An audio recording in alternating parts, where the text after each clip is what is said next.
होती है। दूसरों के गिरेबान में झांकने वाले बहुत होते हैं। अपने गिरेबान में झांक कर अपने बारे में बताना, अपने बारे में सोचना, अपने सही गलत को पहचानना, वह दिव्य दृष्टि होती है और वह जागरण से प्राप्त होती है। तो भगवती का जागरण करें, भगवती के जागरण करें, स्वयं भगवती के सामने बैठें, घंटों उनसे चर्चा करें। जब सारी दुनिया सो जाती है आप उनसे एकांत में चर्चा करें, यही जागरण है। तबला, पेटी, कीर्तन तो नवदा भक्ति का एक उपाय मात्र है, परंतु असल जागरण के लिए तो आपके मन विवेक को जागना है, आपको सही मार्गदर्शन का प्राप्त होना है। तो आप लोगों को जागरण क्या है ये समझ में आ गया है। अब आप कभी ये नहीं कहेंगे कि हमें जागरण करना है या जागरण करेंगे, हमारे ये काम होगा तो जागरण करेंगे, वो काम होगा तो जागरण करेंगे। अरे पहले मन को जगा लीजिए, सारे काम अपने आप हो जाएंगे। ये जो प्यास है, ये जो आपकी कहते हैं ना कि अपेक्षाओं की जो झड़ी है लगी रहती है कि ये प्राप्त हो, वो प्राप्त हो, फलाना हो, ढिकाना हो, वो सब शांत हो जाएगा। आपके मन में बैराग भर जाएगा, आपके मन में तृप्ति समझ आएगी। आपको कभी भी इन किसी चीज़ों की लालसा नहीं रहेगी, क्योंकि इच्छाएं करना मन का स्वभाव है, वो करेगा, परंतु आप उससे अशांत नहीं होंगे। आपको एक असीम शांति का अनुभव होगा। आप जागरण करके तो देखिए।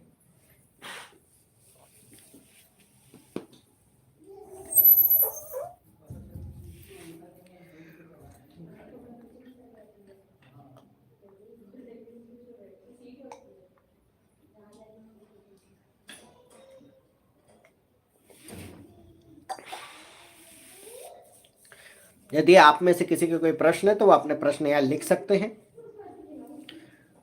योर आइडियल आर्मी, जय माता दी, जय माता दी। तो ऐसी ही आज की जो रात है ये भी जागरण की रात है। आज भगवान भोलेनाथ के लिए जो कोई भी जागरण रखेंगे उनका विशेष उद्धार कल्याण होने वाला है, उनको असीम ऊर्जा का अनुभव प्राप्त होने वाला है। आप अपने गुरु मंत्रों का, इष्ट आराध्य के मंत्रों का, और कुछ नहीं तो शिव का नाम मंत्र ही जप सकते हैं, आपका कल्याण होगा। ओपी दुबे महाराज जी, क्या आप कांसे के गिलास में? नहीं, हम पीतल में पीते हैं, कांसे में हम नहीं पीते। हमारे यहाँ कांसा नहीं है, पीतल है। आप भिजवा देंगे तो हम उसमें भी पी लेंगे। देखिए एक चीज बताते हैं आपको, यदि आपके मन में चंचलता अधिक होती है, आपका मन बहुत अधिक चंचल होता है, तो आपको चांदी के गिलास में पी सकते हैं, स्टील में भी पी सकते हैं, कोई दोष नहीं है। यदि आपके अंदर आपको लगता है कि गुरु तत्व की कमी है तो आपको पीतल के बर्तनों का यूज करना चाहिए। आपको लगता है कि आपके अंदर मंगल के तत्वों की कमी है, सूर्य का संबंध भी इससे तांबे से होता है, तो मंगल और सूर्य के लिए आप तांबे के बर्तन में पी सकते हैं। इस प्रकार से बर्तनों का निर्धारण किया जाता है।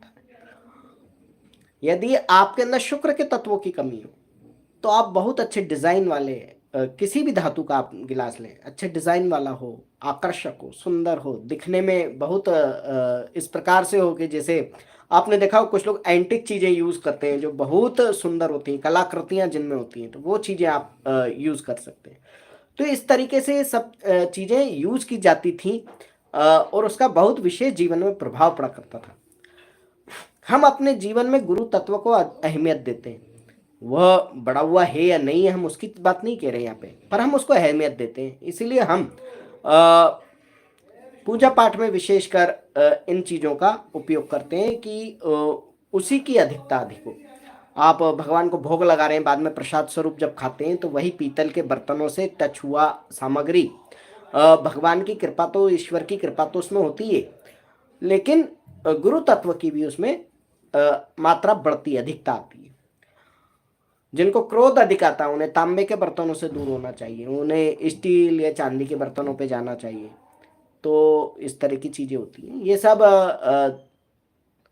ज्योतिष में भी इन चीजों का वर्णन किया गया है।